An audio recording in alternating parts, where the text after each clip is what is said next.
Hola a todos, bienvenidos a esta nueva clase de aplicaciones industriales en la biología. Esta clase vamos a hablar principalmente de ingeniería genética, de los sistemas de expresión que se utilizan, de la modificación genética y de qué son los organismos transgénicos. Vamos a partir con un pequeño repaso de la clase anterior. En la clase anterior hablamos bastante sobre lo que era la información, eh, que la información es un conjunto de datos que está ordenado, ¿verdad? Y que esta información en el caso de los organismos biológicos, está codificada en el ADN, que el ADN se transcribe y luego se traduce hacia la proteína, que en el fondo es la que ejecuta la acción. Y también hablamos de cuál es la relación entre la cantidad de información y la entropía de un sistema. Porque a medida que tenemos mayor eh, información de algún sistema, ese sistema lo podemos ordenar de mejor forma, entonces tiene menor entropía. Siempre hay una relación inversa. A mayor cantidad de información, menor entropía. Y si se acuerdan, había una fórmula matemática que relacionaba estos dos conceptos. Luego en la otra clase hablamos bastante sobre la bioinformática, que la bioinformática es la herramienta o es una ciencia que nos permite analizar todos los datos que obtenemos de sistemas biológicos, como sea secuenciación de genomas, datos de transcriptómica, de proteómica, de metabolómica. Y también hablamos de los bioalgoritmos, que son algoritmos basados en información algoritmos basados en sistemas biológicos. Entonces, los algoritmos ustedes saben que son como ciertas reglas para programar, y entonces esas reglas se basan al haber observado antes un sistema biológico. A ver, voy a ver si esto está grabando. Dame un segundo. Sí, está grabando. Perfecto. Ya. Entonces, esos son los dos grandes conceptos que vimos en las clases anteriores. En esta clase vamos a partir hablando de qué es la ingeniería genética. Entonces, la ingeniería genética es la ciencia que estudia la modificación del genoma de un organismo, y este organismo puede ser una bacteria, puede ser un animal, puede ser una planta, y que esta modificación puede consistir en la eliminación de un gen, o sea, que removamos completamente un gen, o que podamos agregar una secuencia genética nueva. Entonces, podemos eliminar o insertar un gen nuevo. ¿Ok? Este proceso eh, puede considerar que saquemos el ADN de un organismo de una especie totalmente distinta y la combinemos con otra especie diferente, o que sean dos especies relacionadas, ¿ok? Y entonces definimos lo que es un organismo genéticamente modificado, que es cualquier organismo que ha sido obtenido mediante técnicas de ingeniería genética. ¿Ya? Entonces, en este caso, la ingeniería genética, como dijimos, es la modificación, es la herramienta para modificar algún organismo genéticamente. Hay muchos mitos acerca de la ingeniería genética, y esto me gustaría que después lo conversáramos más en detalle cuando tengamos la sesión virtual. Eh, por ejemplo, hay una confusión entre modificación genética natural o sintética. La natural viene hace muchos millones de años, que las plantas inevitablemente se van cruzando unas con otras, o puede ser también por acción del humano, que vaya seleccionando variedades o vaya mezclando variedades de distintos organismos y vaya seleccionando el que le interese. El problema es que en la modificación natural uno no sabe exactamente qué genes está seleccionando, ¿verdad? Porque solamente selecciona por el fenotipo, por cómo se ve o por una característica observable. Entonces puede ser que estemos eligiendo muchos genes al mismo tiempo y no solo uno. Eso puede ser positivo o negativo, pero es algo que ocurre en la modificación natural genética. Ahora, en la modificación sintética, utilizamos biología molecular y manipulamos ahora un gen en específico o una región acotada del ADN. Y esa modificación es altamente regulada porque es un proceso que se estudia bastante. Entonces, más o menos tratamos de saber qué va a pasar si yo modifico solo este gen. Es mucho más precisa, más ordenada, porque solo modificamos un gen a la vez. También otros mitos con respecto a la bioseguridad. Hay muchos blogs, muchas fake news, mucha falsa información acerca de la seguridad de los alimentos transgénicos, la comunidad científica está de acuerdo de que los alimentos transgénicos que hayan sido hechos después de un estudio científico serio son seguros para su consumo y para ser plantados, etcétera. Pero hay muchos grupos que tienen reticencia a eso, entonces los organismos transgénicos a veces no son permitidos en algunos países o todavía no hay ciertas dudas sobre su consumo. Entonces, para eso existen legislaciones como la FDA, que es la Food Drug Administration de Estados Unidos, y también tenemos una norma chilena con respecto a qué se puede hacer con transgénicos en Chile. Y también hay otro problema con el medio ambiente, o se cree que hay un problema con el medio ambiente.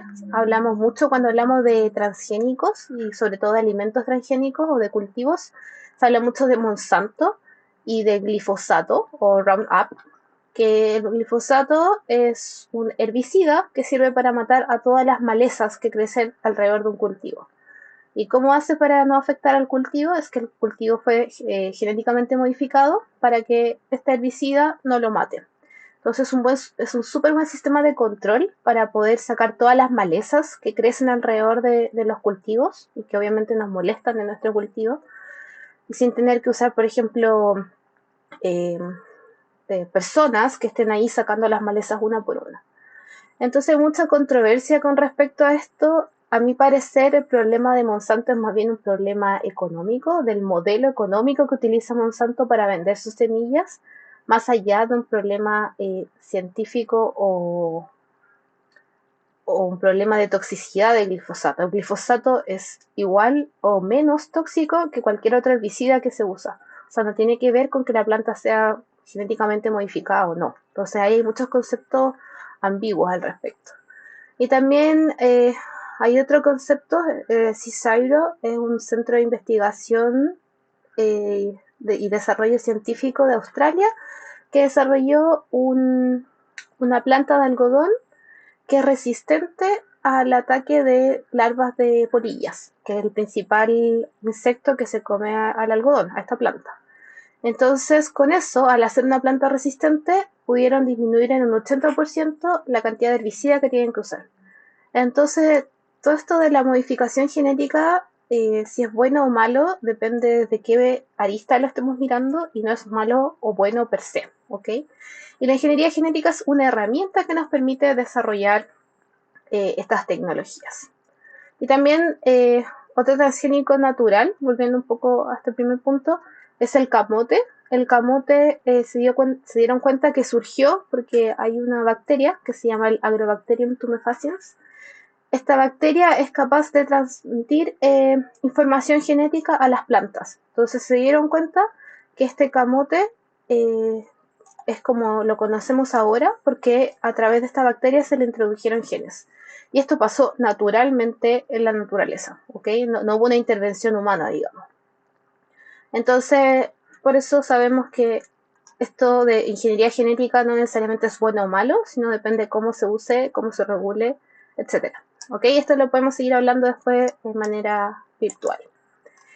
Entonces yo les quiero tratar de explicar un poco cómo se hace una modificación genética. Para esto necesitamos 3 elementos básicos, que es primero un sistema de expresión o un huésped, y este es el organismo que va a ser modificado. Este organismo puede ser eucarionte o procarionte, pueden ser células, cultivos celulares, pueden ser plantas, pueden ser bacterias, pueden ser levaduras, pueden ser hongos, pueden ser animales, ¿ok? Puede ser cualquier tipo de estos organismos. También el segundo elemento que necesitamos es un gen de interés. O sea, tenemos que saber cuál es la secuencia de ADN que queremos mover a otro huésped, ¿cierto? Entonces tenemos que conocer esa secuencia, saber qué ARN transcribe y ese ARN qué proteína produce, ¿ok? Generalmente lo que a nosotros nos interesa no es solo transformar y agregar un trozo de ADN, sino lo que nos interesa es producir la proteína codificada en ese ADN. Entonces, por eso tenemos que conocer esta información sobre el gen de interés. Y el tercer elemento es que necesitamos un vehículo o un vector que transporte esta información, este gen que elegimos, al huésped. Y esto se llama usualmente vector, y es una secuencia de ADN, generalmente de forma circular. Es como un cromosoma, pero pequeño y circular, parecido a los genomas de las bacterias, pero mucho más pequeño, en el cual nosotros podemos insertar el gen que nos interesa. Y ahora lo que ponemos nosotros en el organismo es este vector completo con el gen de interés. ¿Ok? Entonces, cuando hablamos de sistemas de expresión y hablamos de procariontes, estamos hablando de bacterias. Las bacterias más utilizadas en los laboratorios son las Escherichia coli y el Bacillus subtilis, que digamos que son los organismos modelos. Estos organismos son modelos porque se sabe mucho acerca de ellos. Sabemos mucha información de Escherichia coli, conocemos el genoma completo de estos organismos, conocemos la función de cada uno de los genes que tienen estos organismos. Hay muchas versiones que ya han sido modificadas en los laboratorios, entonces tenemos como una amplia gama de Escherichia coli para elegir cuál se ajusta mejor a nuestras necesidades. También son organismos que no son peligrosos en su manipulación, o sea, no necesitamos un alto nivel de bioseguridad para trabajar con ellos porque no, los que se usan en el laboratorio no son patógenos, no le producen una enfermedad a la persona que los manipula. Estos sistemas siempre tienen ventajas y desventajas y depende de para qué los queramos usar, es si es que nos conviene o no. Y las procariontes son buenos para producir proteínas. Recuerden que nuestro objetivo final de hacer un transgénico o de modificar un organismo genéticamente es producir una proteína.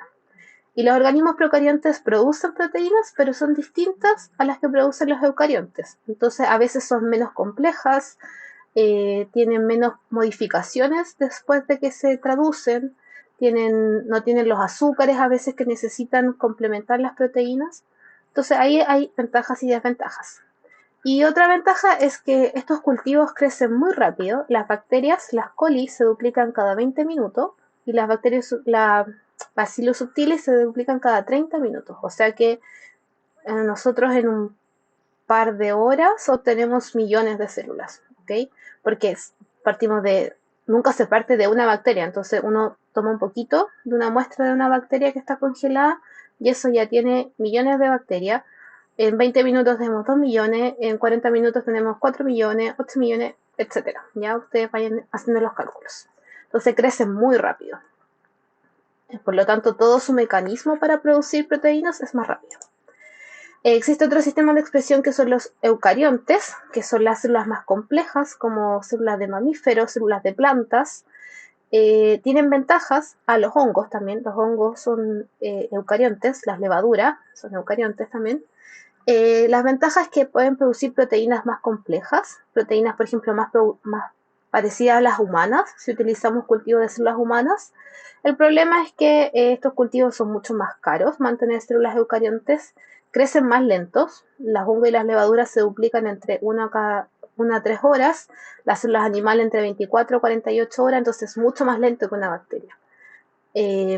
No tienen la pared tan dura como un procarionte, no tienen esta membrana tan firmes, entonces son mucho más sensibles, son más fáciles de que se rompan, hay que tener más cuidado, entonces hay que usar equipamiento que es más especializado y hay que tener ciertos cuidados en su tratamiento. Y tienen, por supuesto, un alto costo de cultivo industrial por todos los requerimientos que necesitan. Ay, no sé qué pasó acá con la animación. Entonces, un momento. No sé qué pasó aquí. Dame un segundo.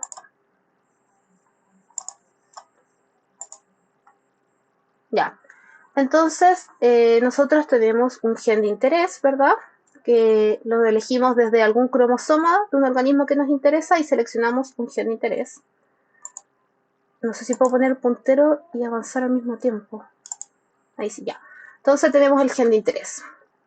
Este gen de interés nosotros lo cortamos con unas enzimas especiales desde el huésped original, digamos, desde el origen, y lo podemos multiplicar muchas veces y hacer muchas copias de esto a través de una reacción que se llama PCR.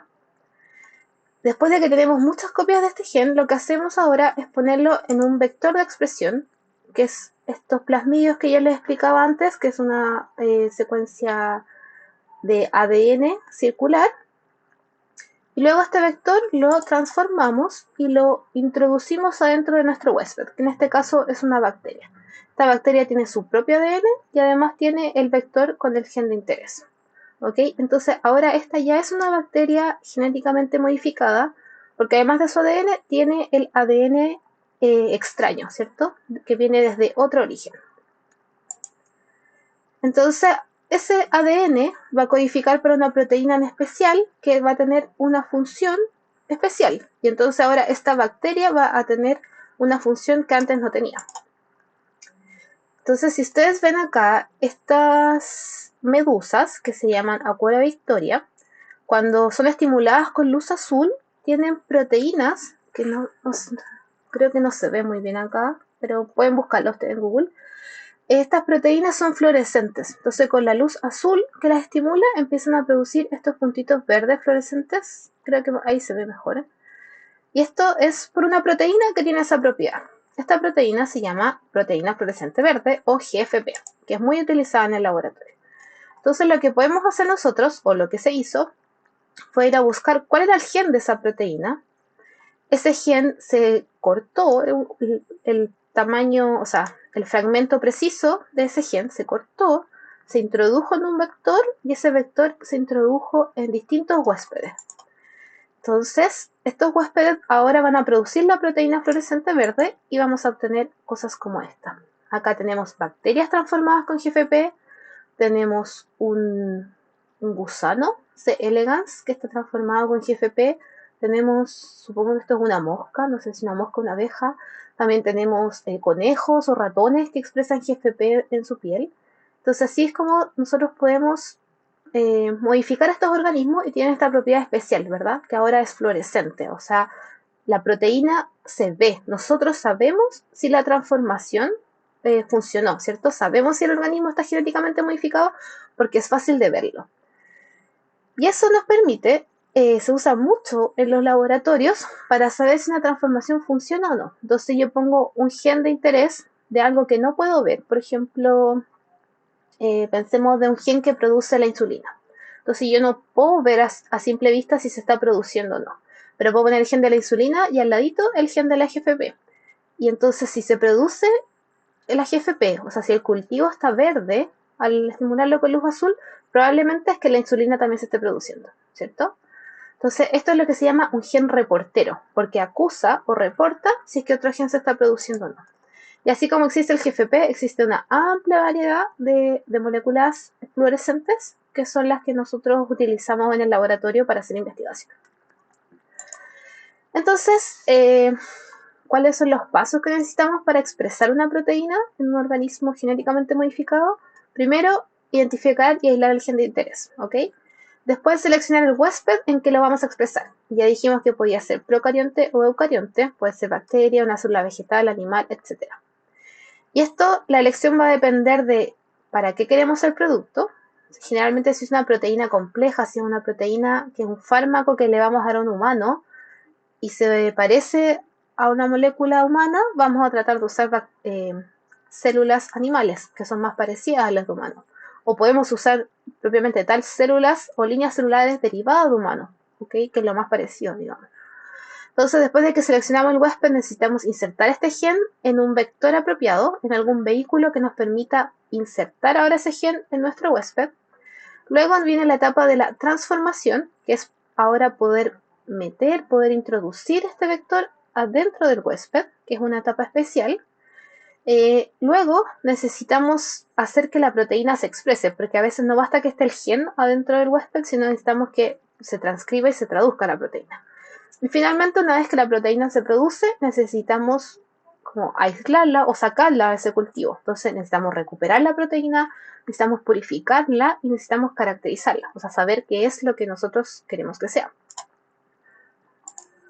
Entonces, vectores o como vectores para introducir ADN en una célula o en un organismo, utilizamos plasmidios o virus dentro de otras técnicas. Los plasmidios, como les dije, son los vectores más comunes. son moléculas de ADN circular que estarían acá en azul. Estos plasmidios existen naturalmente en la naturaleza, entonces desde ahí, biomimética, pensemos en eso, copiamos, nos inspiramos en eso y ahora nosotros lo utilizamos esto como herramienta para transferir al ADN que a nosotros nos interesa, al igual que lo hacían las bacterias en la naturaleza. Y otra forma también de transportar ADN es con virus. Ustedes ya saben, me imagino por el coronavirus, que el virus es capaz de insertar su material genético adentro de una célula y esa célula lo reconoce y lo empieza a expresar. ¿Ok? Pero lo más común es utilizar plasmidios, que en el fondo es un ADN circular que tiene el gen de interés. Un plasmidio tiene un origen de replicación, tiene ciertas secuencias genéticas que son importantes para que el plasmidio funcione, para que se exprese el gen. Entonces, primero, un origen de replicación, que esto nos permite obtener muchas copias de este vector o de este plasmidio, porque no basta con introducir un vector en una bacteria, sino necesitamos muchas copias del vector y para introducirlo en muchas bacterias. Después tenemos que poner el gen de interés con todas las secuencias reguladoras que requiere. Y también ponemos un marcador de selección. Así como ya les hablaba de que podíamos poner la secuencia del GFP al ladito para ver si se expresa o no, para que reporte como gen reportero, también podemos poner un marcador de selección. En este caso lo vamos a hablar después, pero imagínense que yo pongo un gen que hace que el organismo que tenga este plasmidio no se pueda morir con antibióticos. Entonces, yo transformo las bacterias, usemos bacterias como ejemplo, con este plasmidio. Este plasmidio les otorga el superpoder de que si les pongo antibióticos no se van a morir. Entonces, ¿quiénes sí se van a morir? Se van a morir todas las células que no tengan este vector, porque no tienen el superpoder. Y entonces sí nosotros podemos seleccionar aquellas células que tienen el marcador de selección, que tienen la resistencia, y eso significa que también tienen el gen de interés. Y eso es lo importante. Entonces, un marcador de selección como un gen de resistencia a un antibiótico nos permite quedarnos solamente con las bacterias que sí adquirieron el plasmidio, que sí fueron transformadas. ¿Ya? El proceso de transformación es el proceso en cómo alteramos un organismo para que pueda recibir el material genético, ¿ya? Porque los vectores, los plasmidios no entran tan fácilmente, sino que hay que modificar a veces las membranas para hacerlas más permeables. Entonces, si las membranas las hacemos más permeables, puede traspasar el plasmidio, ¿ok? Y después llegar y hacer que ese ADN se transcriba. Entonces, cuando hablamos de una bacteria transformada o de una célula transformada, es porque ya adquirió el vector con el gen de interés, ¿ok? Entonces, una vez que una bacteria ya ha sido transformada, que tiene el plasmidio en su interior, este ADN puede permanecer siempre como plasmidio y estar aislado de su genoma. Son dos elementos distintos. Hay otros casos en que el ADN que le introdujimos puede acoplarse con el genoma o con el ADN del huésped y meterse entre medio. Entonces ahí modificamos el ADN del huésped, ¿ok? Entonces puede que se inserte en un lugar específico o puede hacer que la tercera opción es que modifique el ADN del huésped pero sin introducirse, que le haga cambios, ¿ok? Esto no está muy detalle, no es tan importante. Entonces, esto es la transformación, cuando ya un organismo está con el ADN o sea, el vector que tiene el gen de interés en su interior, ¿ok? No todas las células son fáciles de transformar. La Escherichia coli y Bacillus subtilis son fáciles de transformar, por eso se utilizan mucho. Y existen muchas técnicas para realizar esta transformación que no vale la pena verlas ahora. Y con el marcador de selección, lo que nos permite después elegir solamente aquellas que sí fueron transformadas. Entonces, como les contaba, las transformantes, recuerden ahora este concepto, son las transformadas o las transformantes, son las que ya tienen el gen de interés. Y ahora, ¿cómo podemos seleccionar solamente las que tienen el gen de interés? Es con el marcador de selección. Entonces, otro gen que acompaña el gen de interés, que produce algo que les da un superpoder, que les confiere alguna propiedad para que estas células sobrevivan en una condición adversa. Entonces, por ejemplo, yo le agrego ampicilina al medio de cultivo y las bacterias que tienen el gen de resistencia a ampicilina, o sea, bacterias que aunque haya ampicilina en el medio, no se mueren, porque tienen una proteína que puede romper la ampicilina. Entonces, ese es su superpoder. Estas bacterias, además de tener ese superpoder, tienen el gen de interés. Entonces, así yo me quedo solamente con la población de bacterias que a mí me interesa. Entonces, solo ellas pueden sobrevivir en este medio de cultivo. Las células sin el plasmidio se van a morir. Entonces, ¿para qué nos sirve la ingeniería genética? Vamos a hablar de algunos ejemplos. Ya hemos mencionado un poco de la insulina. La insulina, o sea, se descubrió como hace 100 años. Se descubrió que era la molécula o la proteína encargada de regular la concentración de glucosa en la sangre. Y era una hormona que es de origen proteico, son aminoácidos. Y en un principio, como les he mencionado antes, se obtenía a partir de los páncreas de cerdos. ¿Ok? Y eso significaba que había que matar muchos cerdos, o sea, primero tener una granja, hacer crecer muchos cerdos en condiciones especiales y después sacrificar todos esos cerdos para obtener sus páncreas. Entonces, obviamente ese proceso es muy caro, abusamos un poco de la industria animal y necesitábamos alrededor de 50 cerdos para el tratamiento de un año de un paciente. Entonces, era un proceso que no es, digamos, no es favorable. ¿Okay? Entonces, obviamente este sistema de producción era caro, la insulina era muy cara para los pacientes, además, como se obtenía directamente de un animal, necesitaba muchos procesos de purificación para no llevar otras proteínas que pudieran contaminar este preparado de insulina. Además, otro problema es que a veces se generaban reacciones alérgicas, porque si no estaba bien purificada, la gente podía tener estos shocks anafilácticos porque habían otras proteínas contaminantes. Y la demanda de la insulina va aumentando todos los años, entonces era imposible satisfacer las necesidades del mercado con un costo razonable y con una cantidad de cerdos que era impresionante. Entonces, lo que se hizo en el año 77, imagínense, 50 años después, más o menos se logró producir la insulina humana en bacterias. Entonces, se analizó el genoma humano, se supo cuál era el gen que codificaba para la insulina. Ese gen de interés se cortó, se aisló, se puso en un vector, con ese vector se transformaron bacterias y ahora las bacterias son capaces de producir la insulina. Este proceso tiene muchos beneficios o muchas ventajas porque tiene mayor rendimiento, tiene menor costo en comparación con la acción animal y además como el péptido, o sea, la insulina es igual a la insulina humana porque es el mismo gen, no genera reacciones alérgicas. Y bueno, también necesita un proceso de purificación importante para no meter tampoco proteínas de las bacterias en los humanos, ¿ok? Y actualmente la mayor parte de la insulina que se produce es de origen transgénico, se produce en bacterias. Y así hay muchos ejemplos, creo que me estoy alargando mucho.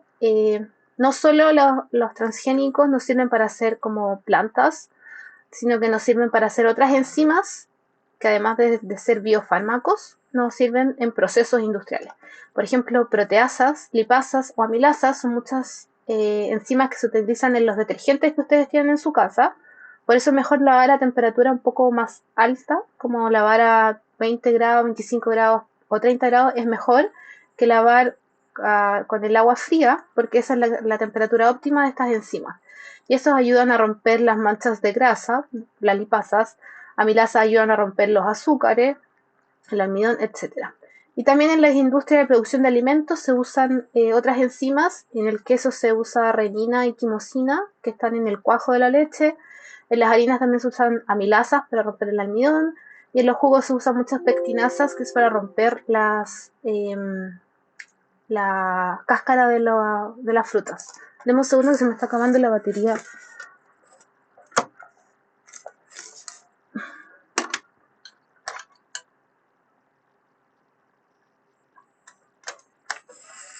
Ahora sí, perdón, se está acabando la batería. Entonces, estas enzimas, todas estas, muchas se producen de forma transgénica, o sea, por organismos genéticamente modificados y se usan en procesos industriales. También tenemos los biofármacos, como habíamos mencionado antes, la hormona de crecimiento, interferones, que son moléculas inflamatorias relacionadas con la inflamación. Se producen vacunas, las vacunas recombinantes que también hemos hablado antes. Entonces, todos estos procesos, al hacer los recombinantes, probablemente son procesos más sustentables, porque son procesos más controlados, ¿ya? Que obtenerlos directamente de la fuente. Como en el caso de la insulina, que obtenerlo directamente de los páncreas no es tan rentable ni sustentable como obtenerlo de manera controlada en una planta de producción. También hay animales transgénicos en los cuales se modifica el óvulo fecundado. En este óvulo fecundado uno lo puede ver en el microscopio y puede inyectar el material genético y así después el animal, cuando se desarrolle, va a tener esta modificación. Estas modificaciones de animales transgénicos obviamente tienen muchas más, o de modificar embriones, tiene muchas, contempla muchos puntos éticos, porque somos nosotros los que tenemos que decidir si podemos modificar embriones o no. Eso es una pregunta que está abierta. Hasta ahora en humanos no se puede hacer análisis con embriones, pero no se puede dejar que esos embriones crezcan, ¿ok? Entonces hay un límite ahí bien delgado entre si se puede o no trabajar con embriones, también lo podemos discutir después. Pero también se hacen animales modificados para que expresen, por ejemplo, alguna proteína en la leche. Entonces, imagínense si ahora podemos producir la insulina en la leche de algún animal. También hay salmones, creo que este es un salmón que fue genéticamente modificado para que tuviera mayor hormona de crecimiento y este salmón es mucho más grande. Entonces también es bueno tener estos salmones tan grandes. ¿Qué pasa si este salmón se arranca al ecosistema? ¿Va a competir de igual a igual con los salmones naturales? También hay conflictos éticos ahí al respecto. Como les decía acá, esta vaca transgénica puede producir insulina en su leche. También se han modificado mosquitos para que compitan con los mosquitos que transmiten el dengue y el zika. Entonces estos mosquitos compiten con los otros mosquitos que están como infectados y los machos son estériles. Entonces si se cruzan, porque se van a cruzar igual con las hembras, van a producir también descendencia estéril. Y así se puede controlar la cantidad de mosquitos que andan dando vuelta ahí con la infección. También hay plantas transgénicas que ya sabemos que es para mejorar la producción de un cultivo, para mejorar la productividad, para utilizar menos pesticidas, para utilizar menos herbicidas. También se puede usar las plantas para producir fármacos. Se pueden producir anticuerpos en las plantas. El problema es que las plantas crecen más lento, entonces a veces no es la mejor alternativa, pero se puede hacer también. Y esto es lo que les contaba del algodón modificado. Este algodón tiene un gen que produce una toxina, que esa toxina mata a las larvas que se comen las hojitas. Entonces, en vez de tener que usar grandes cantidades de insecticida, así como de fumigar los cultivos, ahora la planta por sí misma tiene el agente que mata al insecto. Entonces ya no necesitamos fumigar todo el cultivo, sino que la misma planta se defiende. Golden Rice es un arroz que fue modificado genéticamente para producir el precursor de la vitamina A, por eso tiene este color más anaranjado, y eso ayuda mucho a poblaciones desnutridas que no tienen acceso a una alimentación balanceada y tienen déficit de vitamina A. Entonces, en este caso me parece que es algo positivo. Y también, ojo, hacer la diferencia entre lo que es híbrido y lo que es transgénico. Híbrido se refiere a cruzas de distintos organismos, de ir cruzando las zanahorias más naranjas y más grandes para que los cultivos, las descendencias sean más grandes y más naranjas. O este pimentón también para ir teniendo distintos colores. Y que no es lo mismo un tomate transgénico, por ejemplo, que este tomate se le agregó un gen que produce esta molécula resveratrol, que es un antioxidante. Entonces por eso tiene este color. Es un color más oscuro, así como los berries. Y este fue genéticamente modificado. Entonces yo quiero que ustedes hagan el análisis de que la ingeniería genética es solo una herramienta, que sea genéticamente modificado no es bueno ni malo per se, sino que depende del uso que le demos y de las consideraciones éticas que tengamos al respecto. Eso, espero que les haya gustado la clase. Perdón si me alargué mucho, pero este es un tema que a mí me gusta. Así que estén súper bien. Adiós.